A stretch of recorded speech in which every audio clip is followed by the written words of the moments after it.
Somebody help me. All right, so hey parents, we are here to talk with you about what your kids are learning every week. So we're doing a series, Mystery Manor, right?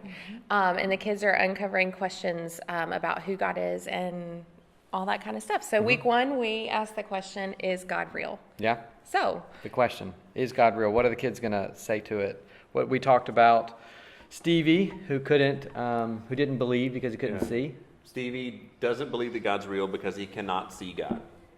And so his cousin Parker, with the help of Grandpa Pippaff, shows him that God does things that are impossible for people to do. And so that is an indication that God is real. And it takes Stevie a while to process through that. The evidence we used was, we talked about gravity. Yeah, gravity. We can't see gravity, but we know it's there because we see the effects of what it does to the things around us. And gravity is invisible, just like God is invisible, but we can see what God does. Yeah. And so a lot of your kids came home like with a challenge to make a book, a journal of evidence that they see that God is real. And when I was thinking with my kids about this, we were talking about drawing and how like we draw people, and every time I draw a stick figure, it looks exactly the same.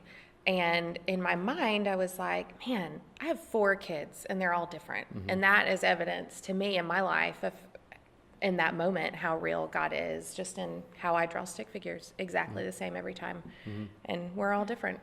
And we serve a creative God, and he shows his realness in so many different ways. And one of the ways that I experience how real God is just through watching a changed heart, just watching how a sinful nature can be transformed into a heart that is tender and sensitive to the things that God is sensitive to. So sometimes our evidence is not as easy to see if we're not looking for it. So that's why we sent home the challenge for the kids. It's just so that they could take time to just sit and ponder and think about, is God real? And how do I know he's real? And let's just think about this. And we really, really want our kids to be thinking about this with you, the parents, and with grandparents, and with teachers, other important leaders in their lives, because it helps them to really grasp it and for it to stick with them long term. And I think the younger that they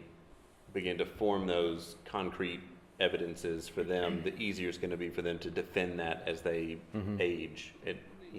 Because education and, especially higher education really begins to push against, they make you question your beliefs. And it's not necessarily in a bad way, but they want you to cement why you believe, what you believe, and those things. So I think the sooner we can get kids moving in that direction, the better off we're going to be. Right. So now is not too early.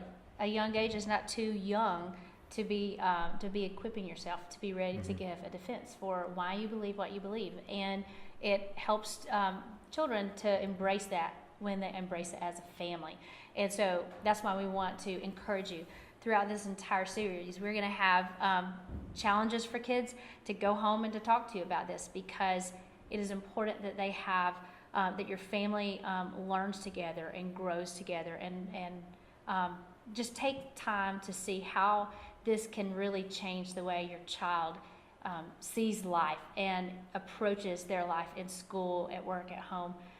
So questions like, is God real? We're going to tackle hard questions. And next week we're going to talk about the Trinity. Most of the time children do not talk about that. It's a really tough concept, but it's something that kids are not too little to begin to learn about now. So we hope that through all of this, the Mystery Manor and the discussions we hope to have, that you'll be able to keep that conversation going. And even bring up the same video, watch it. We're going to have it accessible so that it's a constant conversation. So.